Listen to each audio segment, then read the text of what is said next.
Bismillahirrahmanirrahim. Assalamualaikum warahmatullahi wabarakatuh. Selamat siang Bapak Ibu semuanya.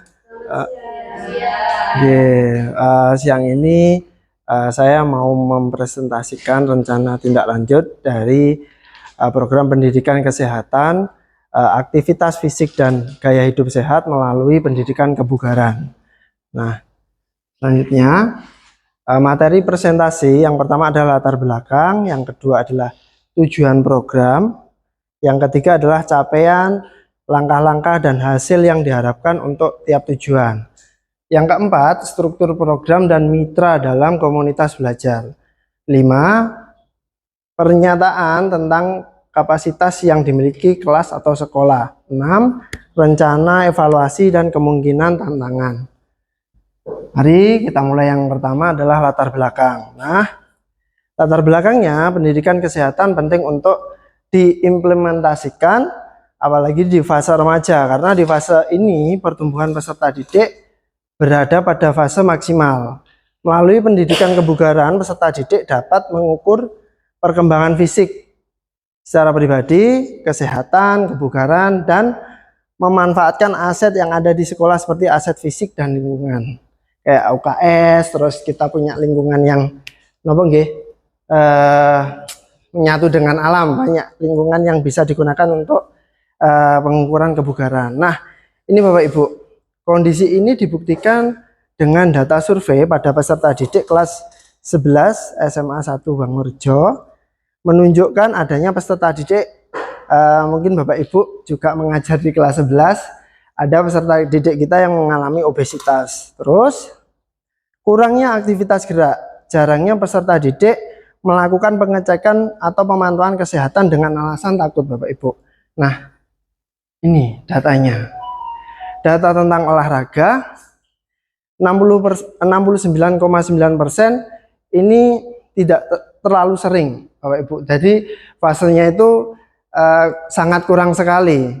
Jadi 1 minggu sekali mereka melakukan olahraga hanya di sekolah, tapi di rumah mereka tidak mempraktekkan apa yang dia dapat di sekolah. Terus 15% menunjukkan selalu melakukan. Jadi selain di sekolah, anak-anak juga melakukan di rumahnya masing-masing. Terus 13,5% hanya sekali seminggu.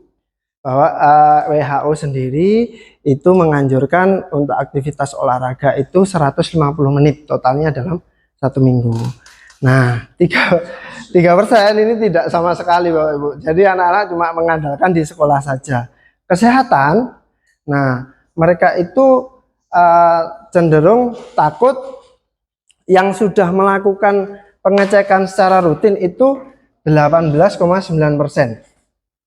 Jadi ini data saya ambilkan survei pada setelah pembelajaran. Saya melakukan survei ke peserta didik bersamaan dengan refleksi.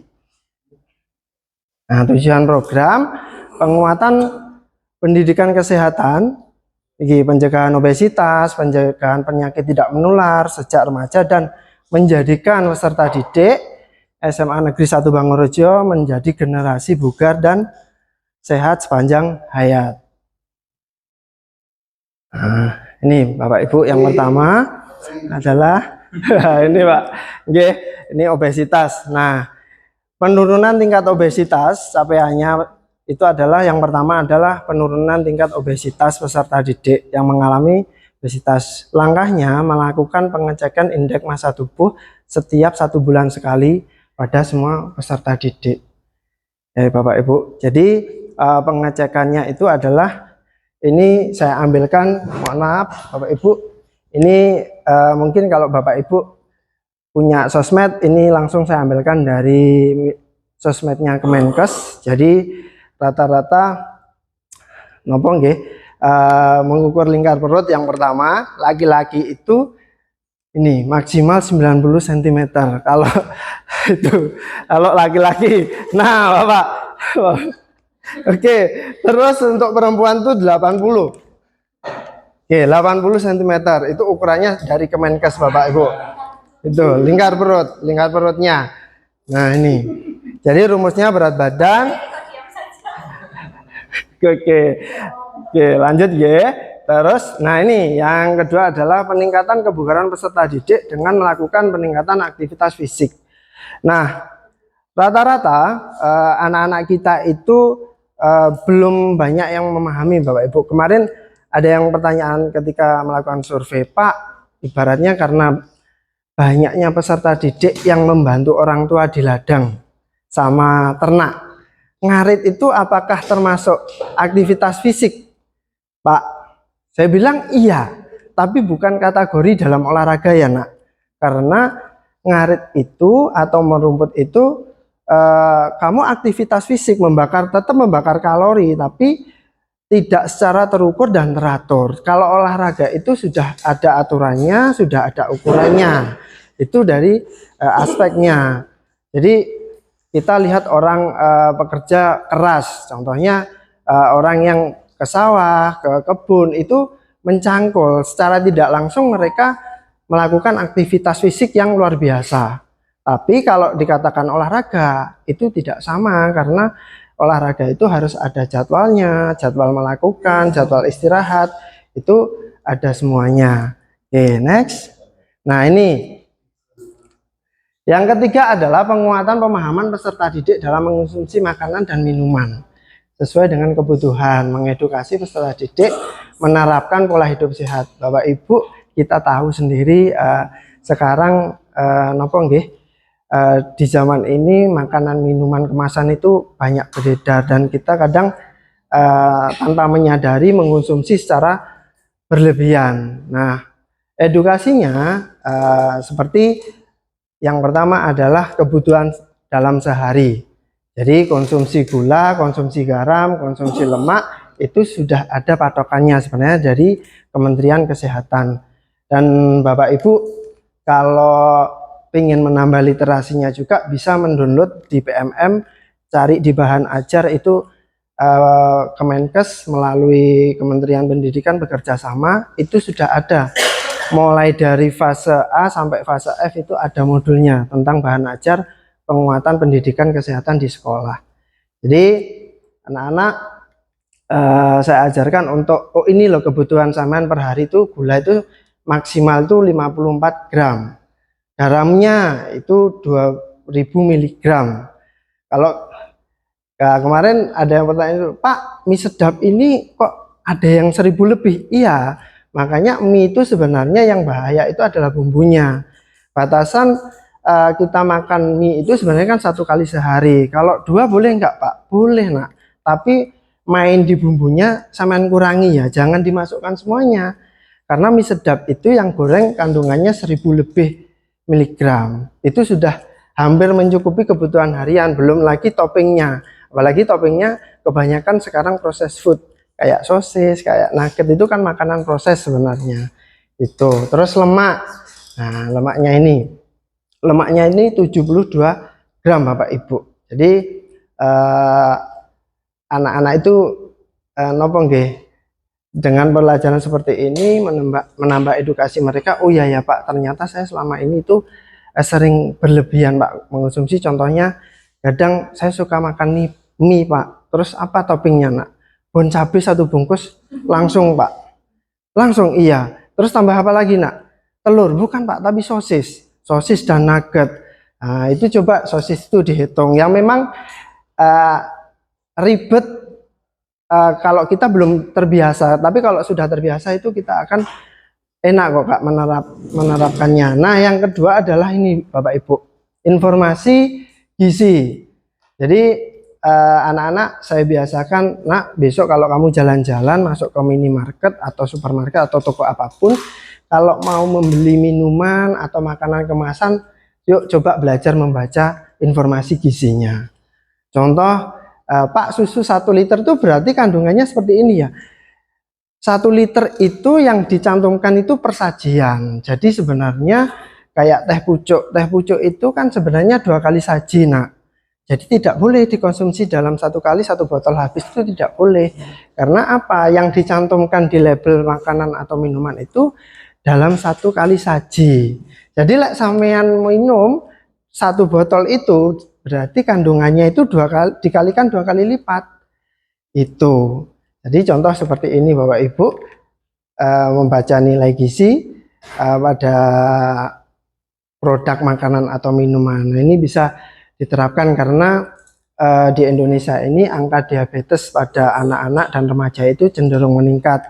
Nah, kemarin info terbaru dari Banyuwangi itu sekarang di RSUD Blambangan pasien cuci darah itu didominasi oleh usia produktif atau usia remaja. Nah, kita sebagai seorang edukator atau praktisi pendidikan di sekolah sudah kewajiban kita mengedukasi anak-anak tentang gaya hidup sehat.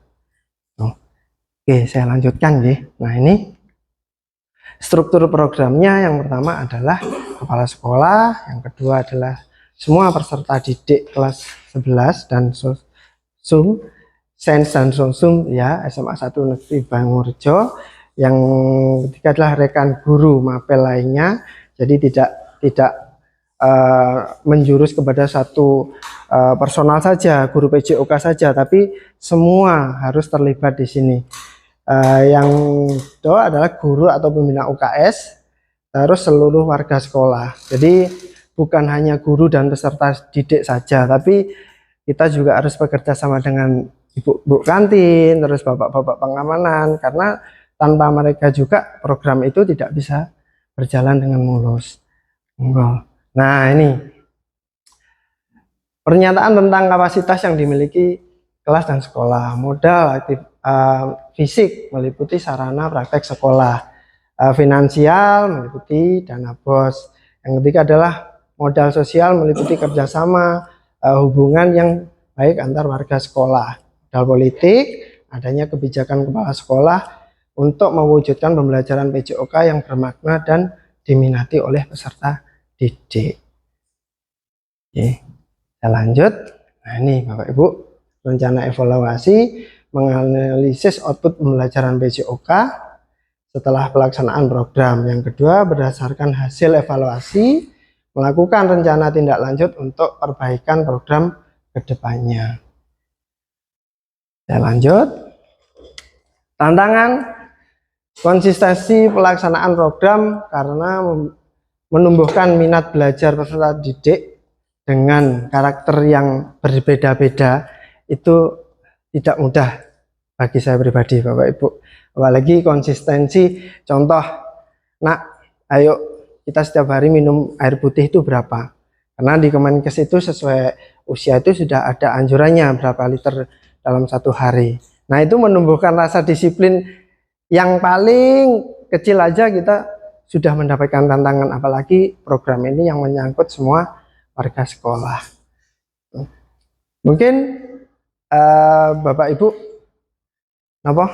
ada masukan atau kita bisa berdiskusi sama-sama tentang program ini. Monggo Pak Arun, Pak Ahmadi, Pak Roni, dan teman-teman yang lain.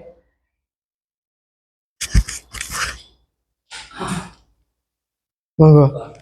Oke. Kembali ke ini dengan makanan top. Nah, nggih, monggo Pak Roni. Tapi untuk nilai kalori yang nggih. berapa? Nggih.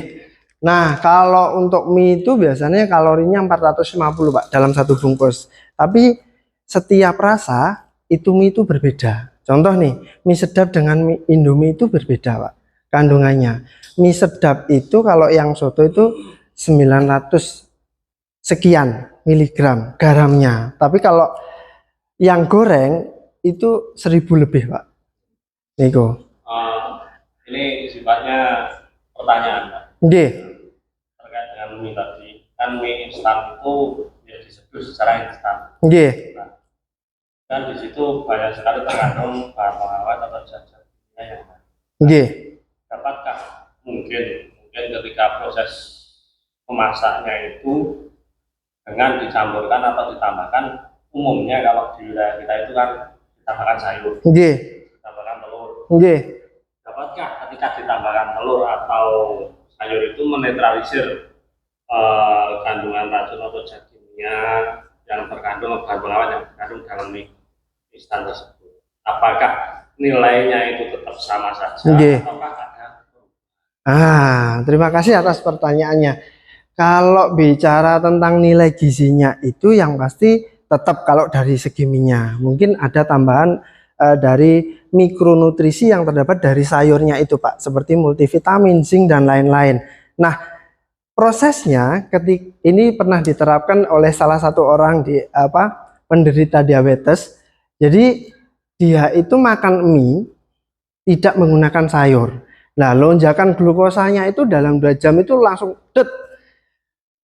melonjak tinggi sekali dalam 1 jam. Nah, ketika dia menambahkan sayur seperti yang dikatakan Pak Roni tadi, karena kita ini kan sosial kulturnya kan berbeda-beda ya, terbiasa menggunakan mie menggunakan sayuran dalam memasak mie. Nah, sayur itu ketika dimasak campur mie itu akan melambatkan proses lonjakan glukosa dalam tubuh. Jadi memang dianjurkan kalau makan mie itu menggunakan sayur. Tapi banyak saya temukan juga kadang peserta didik itu masih ada yang membawa bekal itu menggunakan mie sebagai topping dari nasinya. Nah, itu sebenarnya kan karbohidrat tempuk karbohidrat. Jadi glukosa tempuk glukosa. Waduh, ini nanti lonjakan gula darahnya akan semakin tinggi. Jadi memang pengaruh dari si sayur itu sendiri signifikan, Bapak. Jadi memang sayur itu dapat menekan lonjakan glukosa dalam tubuh. Itu. Monggo? Nggih.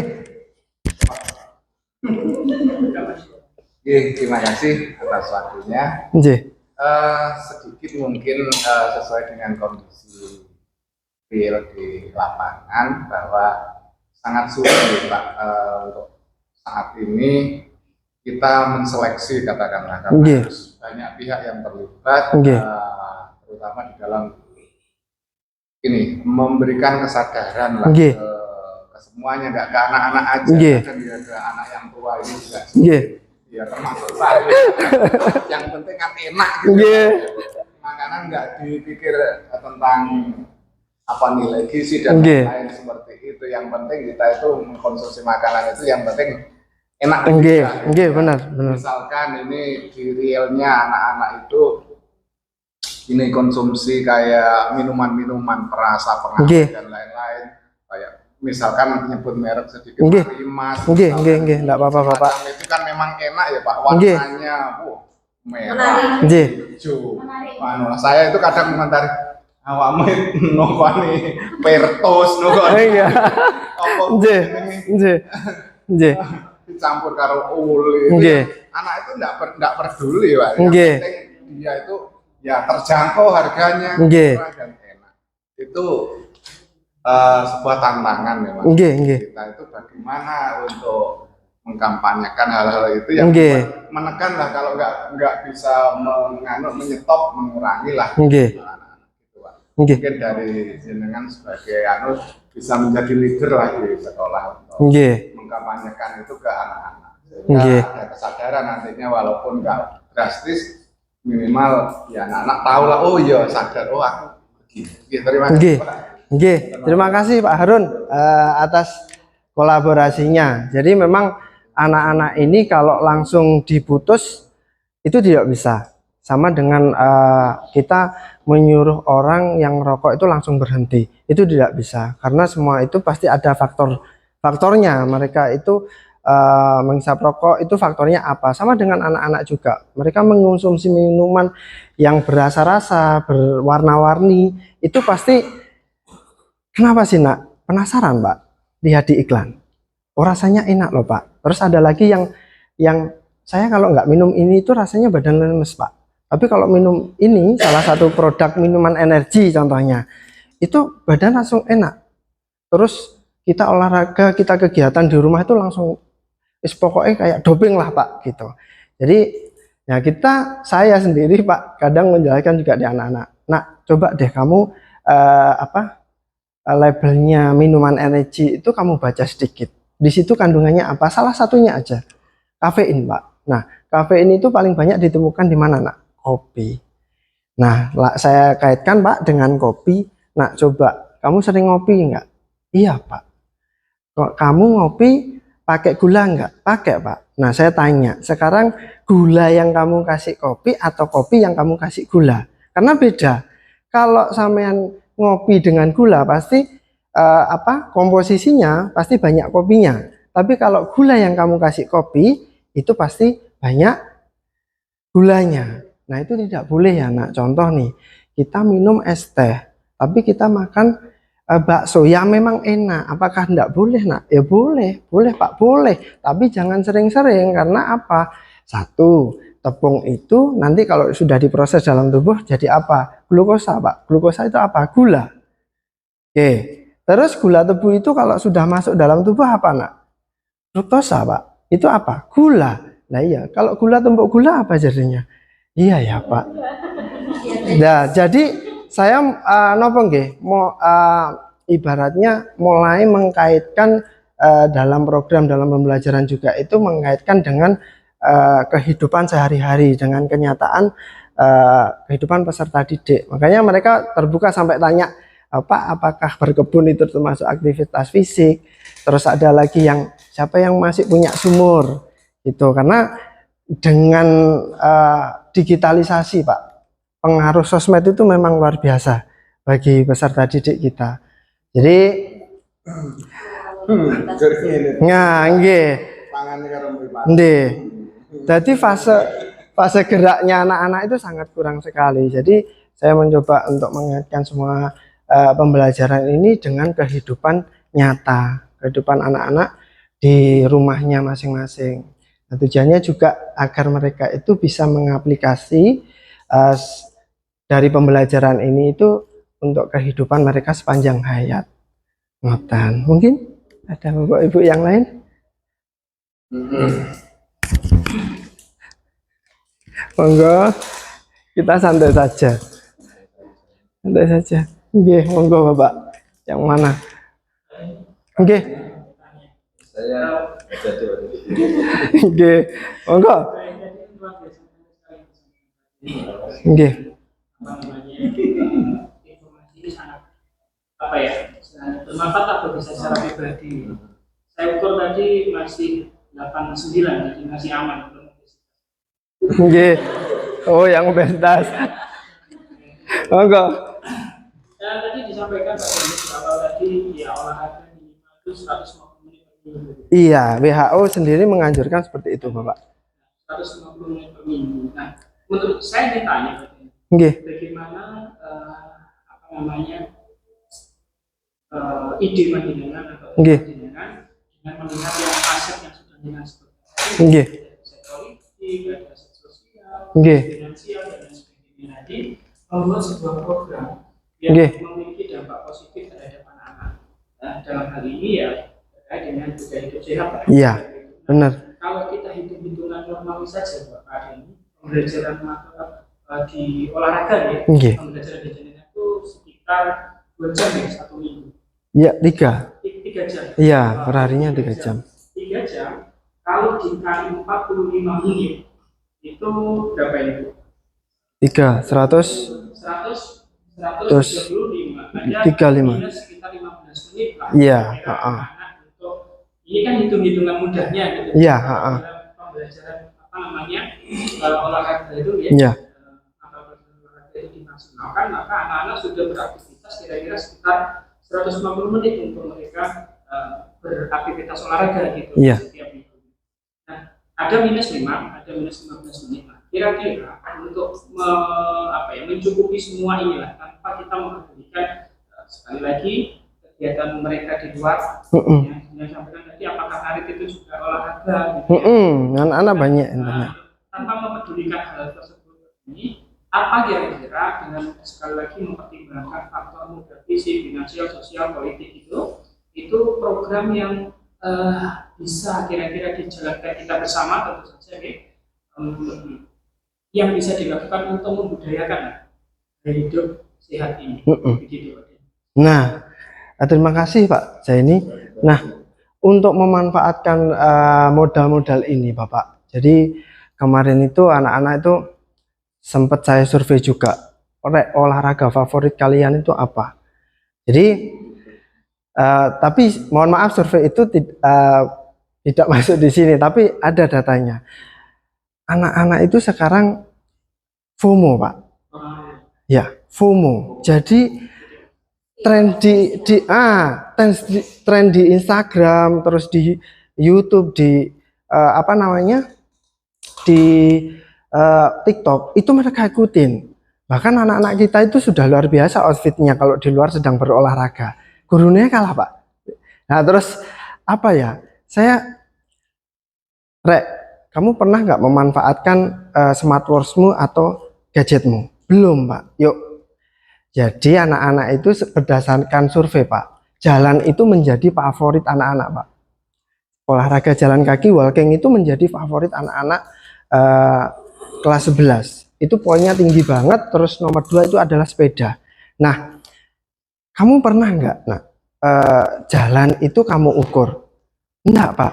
Emang jalan itu gimana sih, Pak? Apa gak melakukan? Enggak, nah. Jalan itu yang benar ya posisinya seperti lari, karena jalan itu basic dari lari. Contoh, kamu punya adik, punya, Pak. Nah, adikmu itu sebelum jalan itu apa? Berangkang dulu, Pak, terantanan dan sebagainya, sampai adikmu itu bisa lari. Nah, sebelum kamu kuat lari, kamu harus jalan dulu. Dan jalan itu kalau menurut WHO aturannya perharinya adalah 1000 langkah. Terus gimana, Pak, caranya? Yuk, di gadgetnya di-download aplikasi penghitung langkah. Jadi anak-anak kemarin itu saya suruh mendownload, Pak. Terus saya manfaatkan aset fisik di sekolah seperti lapangan. Terus saya juga berusaha memanfaatkan aset lingkungan yang ada di sekitar ini. Saya buat tracking, yuk dihitung. Berapa sih kita itu 15 menit jalan mengelilingi lingkungan sekolah ini. Terus kalori yang kita bakar itu berapa? Nah, oke, sudah ketemu nih berapa langkahnya. Terus, nah, itu tadi kembali yang ditanyakan Pak Harun. Setelah olahraga, anak-anak itu langsung, Pak, serbu yang warna-warni dan berrasa-rasa. Nah, apakah ini kamu lakukan setiap kamu weekend ketika kamu ikut Car Free Day? Iya, Pak, pasti setiap sore juga gini. Besok-besok dirubah ya. Karena apa? Yang kamu masukkan dengan apa yang kamu bakar ini itu berbanding terbalik. Yang kamu bakar ini cuma ya sepiring, tapi kamu memasukkan bahan bakunya ini luar biasa, lebih dari 2 mangkok. Kok bisa, Pak? Coba deh dihitung. Snack itu kalorinya berapa yang kamu pegang, Pak? Akhirnya apa, Pak? Dengan kita mengedukasi seperti itu, melakukan pendekatan, anak-anak itu, oh iya ya, Pak, berarti besok dirubah. Terus kalau di Instagram boleh kamu ikutin, tapi kamu harus cari nih datanya. Yang upload itu siapa, terus backgroundnya itu apa. Kalau yang upload itu cuma artis, ya kamu influencer itu bisa mengambil sumber dari mana-mana, tapi tidak mengalahkan seorang profesional. Itu loh. Jadi program itu akan berjalan ketika kita saling bekerja sama. Contoh, Pak, mungkin saya bekerja sama dengan Bu Anggit. Saya mungkin minim bahan kimia itu apa namanya yang bisa masuk ke dalam tubuh. Tapi terus ada bahan kimia itu yang tidak boleh kebanyakan. Bu Anggit contohnya pereda nyeri. Contoh pereda nyeri itu kan banyak digunakan untuk meredakan nyeri, dan itu di ilmu keolahragaan, Bapak, kalau dokter spesialis olahraga itu lek wis nyerimu sudah akut ya enggak apa-apa, tapi kita harus konsultasi ke spesialisnya. Nah, kita di sekolah jangan sampai itu terjadi. Makanya jangan sampai itu terjadi ya. Saya membuat program, terus program itu bisa berjalan dengan kita saling bekerja sama. Mungkin dari anak yang memiliki cedera nih, contoh kita ada peserta didik yang cedera. Nah, itu kan kalau saya mungkin di olahraga iya anatomi itu diajarkan dulu di kuliah nggih, Pak. Tapi kalau secara yang lebih dalam, guru biologi nih, ini yang pasti lebih paham. Jadi program itu akan berjalan akan semenarik mungkin bagi peserta didik, karena program itu harus menarik Pak bagi saya. Dan ini kalau bikin menarik ini kalau zaman sekarang kan pasti berhubungan dengan IT dan apa soapnya kita untuk promosi nggih Pak. Dan itu pasti ahlinya di sini adalah Pak Zaini sendiri sebagai ahli IT. Nggih, kurang lebih itu Pak Zaini, mohon maaf kalau ada kurang ya dalam elaborasinya. Monggo Bapak Ibu yang lain. Saya cukup, saya takut.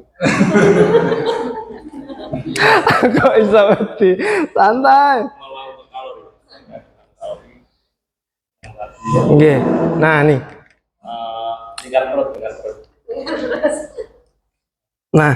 Ini, mohon maaf. Oke. Ini mungkin nanti bisa kita ketahui bersama terkait Oke.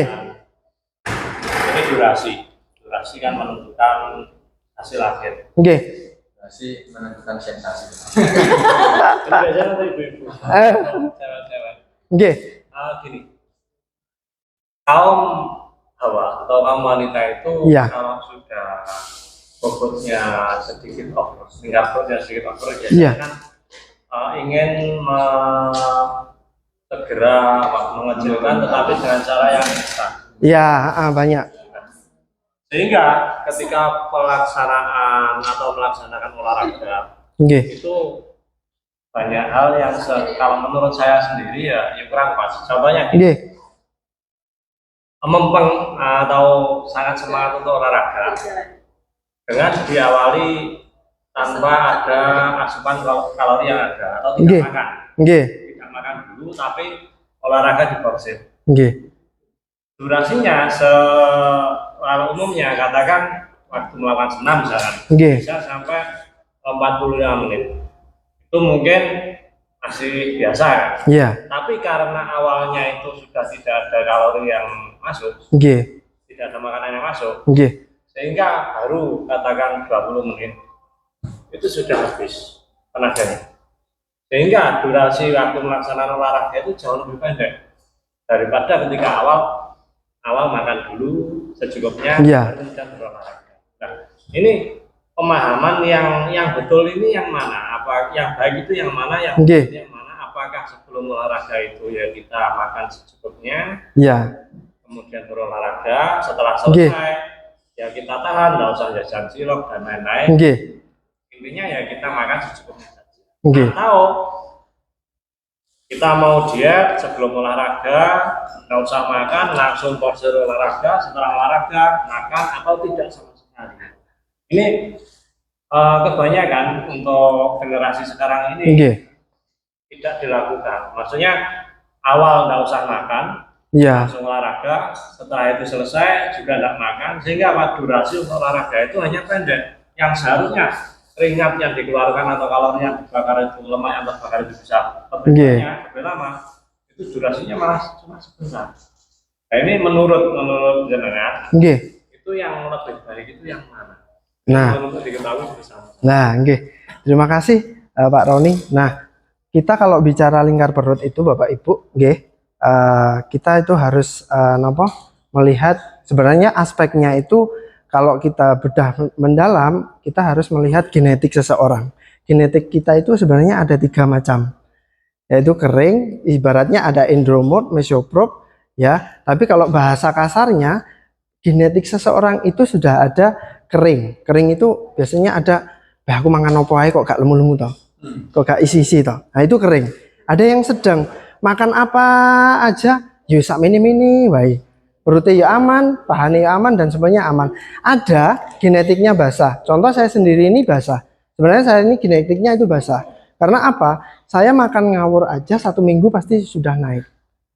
Ya, nah terus ada itu tadi untuk durasi. Nah durasi ini sebenarnya kalau kita melakukan olahraga, contohnya anjurannya itu kalau kita mau mengisi energi sarapannya itu adalah 2 jam sebelum melakukan. Itu anjurannya Bapak Ibu. Boleh. Apakah 1 jam sebelum, setengah jam sebelum itu tidak boleh? Boleh. Tapi dengan makanan yang cepat serap. Contohnya roti, pisang. Tapi kalau nasi itu tidak dianjurkan karena ya Kalau nasi dan mie itu membutuhkan 4 jam proses di dalam lambung untuk menghancurkan, menghaluskan. Itu penyerapannya beda lagi. Nah, ada anak yang gampang lelah cepat. Nah, itu faktornya saya pribadi banyak, Kak. Jadi contohnya kemarin saya melakukan pengukuran. Jadi anak-anak itu kalau zaman sekarang, kenapa kemampuan fisik anak-anak itu cepat menurun? Contohnya mereka sering begadang. Itu sudah nomor 1, tidak bisa dipungkiri, Bapak Ibu. Rek, mambengi turu jam piro? Jam 9. Terus saya suruh ngitung denutnya dinya. Nah, itu ternyata setelah melakukan jumping jack aja selama 1 menit, itu detak jantungnya itu peningkatannya tidak signifikan. Lek dipaksa ngeblak arek iki. Nah, itu biasanya kita melakukan di BJOK itu di kebugaran jasmani. Jadi kalau untuk ibaratnya penurunan lingkar perut, penambahan intensitas durasi latihan atau kemampuan latihan, itu kita harus melihat faktornya dulu. Jadi terus mungkin anak atau peserta didik ini sudah pro, itu beda dengan yang belum pro. Contoh mungkin kalau di kelas 11 itu kan ada Tegar. Tegar kan sudah pro, maksudnya sudah pro itu dia jam terbangnya sudah di atas rata-rata temannya, dia sudah punya pasar di masyarakat. Nah, ketika dia bercampur dengan temannya, kemampuannya itu otomatis beda juga. Karena apa? Setiap hari mereka itu latihan. Tapi kalau yang belum pro, hanya mengandalkan yaitu tadi 1 kali seminggu dalam sekolah, itu kemampuannya pasti akan menurun. Jadi untuk peningkatan memang sarapan ini menjadi sebuah dilema sendiri, Bapak Ibu. Jadi kadang anak-anak itu membawa bekal tapi bukan untuk makan siang, tapi bekal itu untuk sarapan. Nah, terus setelah olahraga itu dulu karena sport science itu akan selalu berkembang, Bapak Ibu, di dunia olahraga nggih. Jadi sport science, sport nutrition itu akan selalu berkembang. Dulu ada yang namanya Denny Santoso, itu seorang foundernya Ultimate Nutrition. Dia itu makan itu baiknya itu setelah 2 jam olahraga. Itu dia bilang. Tapi para spesialis di bidangnya seperti dokter olahraga, seperti profesional coach yang lain itu menganjurkan setelah olahraga harus dicukupi nutrisinya. Dengan apa? Dengan nasi kah? Jangan. Kalau nasi tetap lama serapnya, tapi dengan makanan yang cepat serap. Contohnya apa? Susu atau protein. Nah, itu Bapak Ibu, susu atau protein. Nah, tapi kadang orang banyak yang mengadopsi bahwa protein itu Pak mahal loh. Kita harus beli beli daging, beli telur dan sebagainya, kan susu itu mahal. Enggak, Nak. Kamu kalau habis olahraga, cara mencukupinya, coba deh kacang hijau itu enak enggak? Enak, Pak. Nah, itu kan kacang-kacangan itu sumber protein yang melimpah. Ya kan? Terus kacang kedelai. Terus ada tahu, ada tempe. Itu makanan cepat serap semuanya karena sudah diproses. Tapi prosesnya alami. Jadi untuk peningkatan kemampuan tadi nggih Pak Roni ya. Jadi memang itu butuh proses. Jadi saya pernah mengikuti sebuah coaching klinik. Ini mungkin juga bagi teman-teman sendiri, saya cuma belajar dari beliaunya. Beliaunya ini adalah salah satu dokter spesialis olahraga yang menangani timnas SEA Games kita. Jadi kemampuan atlet itu nonsen Pak kalau ditingkatkan dalam 1 bulan. Orang biasa saja juga tidak mampu karena secara alamiah peningkatan kemampuan seseorang dalam olahraga itu 3 bulan secara stabil. Secara normalnya itu 3 bulan. Ya ada memang Bapak Ibu, tapi ya ini saya juga anjurkan ke anak-anak, kamu jangan macam-macam ya nak bermain yang namanya steroid. Karena steroid ini kalau di dunia kebugaran angkat beban ini sudah enggak awam lagi. Ya, jadi apa Pak steroid itu? Karena ini juga mencegah anak-anak itu menggunakan apa ya, produk yang bisa dianggap doping, tapi ini dilarang sebenarnya. Ini dilarang, Bapak Ibu. Jadi orang itu kalau sudah diinjek dengan steroid, mengangkat beban itu biasanya dia normalnya itu 1 jam sudah capek, tapi kalau dengan dia memakai steroid itu 3 jam tidak ada capeknya. Tapi faktornya nanti kesehatannya akan berbanding terbalik, Bapak Ibu. Ini sudah banyak ditemukan atlet-atlet itu moro-moro dia meninggal gitu atau dehidrasi.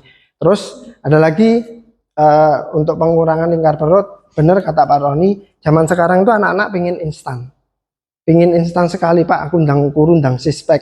Padahal nah cewek perempuan itu dari sejak anak-anak sudah dibekali dengan otot yang sispek, itu namanya abs. Kalau sampean lihat ning gym jenenge abs itu ndak usah khawatir, iku otot perutmu. Otot perutmu ndak bisa nampak karena tertutup lemak. Jadi di bawah jaringan kulit itu kamu ada lemaknya. Tapi di atas perutmu itu loh. Jadi ning tengah-tengah kulite karo dagingnya sampean itu ada yang namanya fat atau lemak. Dan orang itu kalau ingin kelihatan sispeknya itu harus minimal di bawah 15% fatnya. Pak, boleh nggak Pak pakai jaket sauna? Ini sering terjadi juga, Pak. Jangan ya nak, jaket sauna itu hanya digunakan oleh profesional atlet, terutama di bela diri sama di binaraga.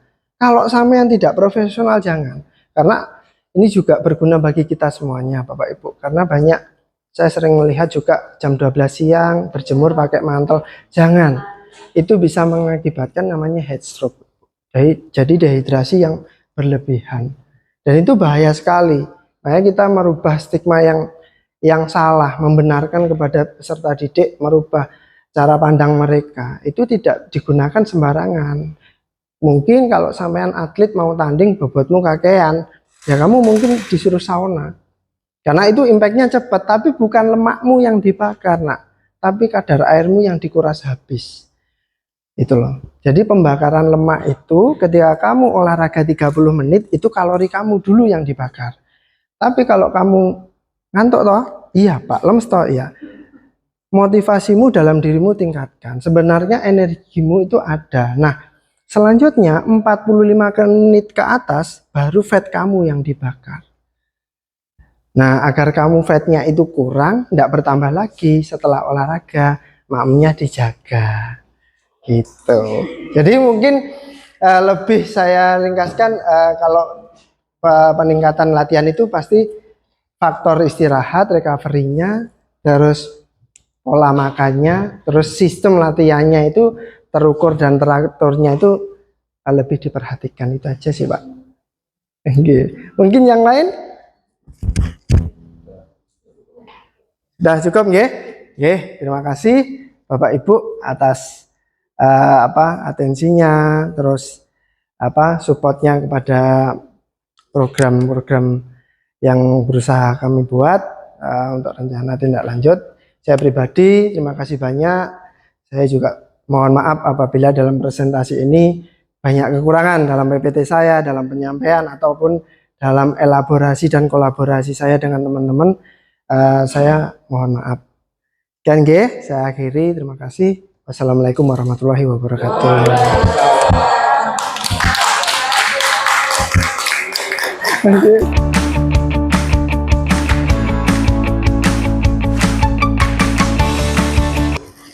Oke, terima kasih. Tadi saya bersama teman-teman sudah mendapatkan ilmu yang sangat bermanfaat sekali tentunya mengenai kesehatan ya, olahraga, bagaimana mengukur kadar makanan yang masuk ke dalam tubuh itu sebenarnya sangat luar biasa.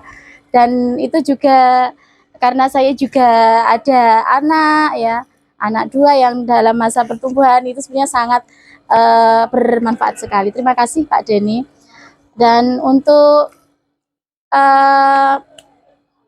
pemakaiannya, saya tadi untuk bahasa tadi yang disampaikan dari presentasi yang dilakukan Pak Denny itu sangat informatif sekali, ya, komunikatif, Jadi bisa diterima dengan jelas sekali. Saya rasa untuk bahasa yang ditampilkan tadi sudah sesuai dengan aturan ya. Jadi tidak ada yang perlu saya tambahin lagi. Jadi sudah sesuai dan sangat komunikatif sekali dan informatif. Mungkin gitu saja Pak dari saya. Oke, terima kasih atas ilmunya. Sekian saja. Terima kasih. Oke, setelah saya mengikuti diseminasi yang dilaksanakan oleh Pak Denny, khususnya tentang pendidikan kesehatan untuk anak-anak peserta didik ya, untuk anak-anak sekolah, itu banyak hal yang saya pelajari ya, khususnya saya guru kimia, itu sangat menekankan untuk pada zat aditif, biasanya itu zat tambahan yang pada makanan itu kan banyak yang sintetis ya Pak. Nah, banyak yang sintetis ini banyak yang tidak diketahui anak-anak. Nah, dengan adanya pendidikan kesehatan khususnya di PJOK, dengan adanya programnya Pak Denny, ini anak-anak bisa lebih tahu bahaya zat aditif pada makanan. Mungkin untuk jangka pendeknya anak-anak tuh nggak bisa merasakan, tapi jangka panjangnya itu ada efeknya. Gitu. Selain itu, harapannya anak-anak bisa lebih sadar dan lebih berhati-hati lagi dalam mengkonsumsi makanan, terutama makanan yang olahan, food processing itu. Dan anak-anak harapannya bisa lebih memilih ke real food, jadi makanan yang memang benar-benar diolah secara alami. Gitu. Terima kasih. Setelah saya mengikuti kegiatan dari Bapak Denny mengenai gizi yang ada di SMA Negeri Bangurejo ini, anak-anak itu memang banyak sekali yang membeli makanan-makanan yang tidak sehat gitu ya. Nah, tetapi dengan adanya programnya Pak Denny ini memberikan edukasi bahwasanya anak-anak itu harus hidup yang sehat. Padahal makanan yang sehat itu tidak mahal. Nah, sedangkan jajanan-jajanan di masyarakat itu juga ada yang sehat dan tidak sehat seperti buah. Nah, anak-anak bisa memilih itu. Buah saja di sini harganya murah, satu tusuknya hanya 1.000 saja. Anak-anak itu bisa membeli makanan yang sehat dengan harga yang murah tanpa mengurangi kayak menambah makanan-makanan yang tidak bergizi itu. Dan makanan-makanan sehat di sini pun ada makanan yang makanannya pun juga tahu lontong, itu kan juga sehat, berkaitan dengan makanan yang dikukus, itu juga sehat dan murah harganya. Jadi sehat itu sebenarnya tergantung dari kitanya. Begitu. Dari pemaparan Pak Denny juga seperti itu, bahwasanya kita harus mensosialisasikan kepada anak-anak. Dan itu nggak hanya satu orang saja. Sebagai seorang guru, kita harus juga mendukung program itu. Terima kasih. Assalamualaikum warahmatullahi wabarakatuh. Nama saya Ahmad Zaini. Kebetulan saya mengampu mata pelajaran informatika. Pada kesempatan tadi saya mengikuti kegiatan yang dilaksanakan oleh Pak Denny. Menarik sekali buat saya karena memberikan pengalaman yang berharga, kemudian bermakna juga terhadap saya secara pribadi. Penyampaian yang dilakukan oleh Pak Denny terkait dengan materi sangat mudah dipahami dengan memanfaatkan media presentasi PowerPoint gitu. Jadi sangat menarik sekali lagi buat saya. Jadi mudah untuk dipahami apa yang disampaikan dengan menggunakan media tersebut. Saya sekali lagi, saya secara pribadi terima kasih kepada Pak Denny atas ilmunya, atas pengalaman yang berharga dan bermakna ini. Terima kasih Pak Denny. Assalamualaikum warahmatullahi wabarakatuh.